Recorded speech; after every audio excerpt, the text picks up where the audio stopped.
Buongiorno e ben ritrovati con l'informazione flash di New Sicilia, i principali titoli della mattina. L'economia siciliana continua a mostrare segni di solidità, le imprese riescono a mantenere una certa stabilità, ma per le micro e piccole realtà produttive servono nuove misure di supporto. E questo quanto emerge dal 38esimo report dell'Osservatorio MPI di Confartigianato Sicilia, che ha analizzato la situazione economica dell'isola nei primi mesi del 2026.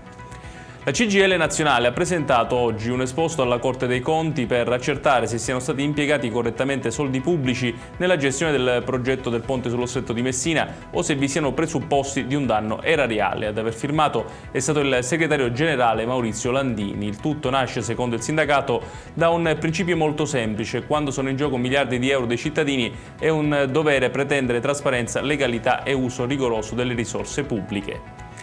Sono 3 i capannoni andati distrutti nel vasto incendio divampato ieri nella zona industriale di Termini Imerese, nel Palermitano. Il rogo è stato pesantemente alimentato dalle forti raffiche di vento. Restano ancora da accertare le cause originarie che hanno innescato le fiamme.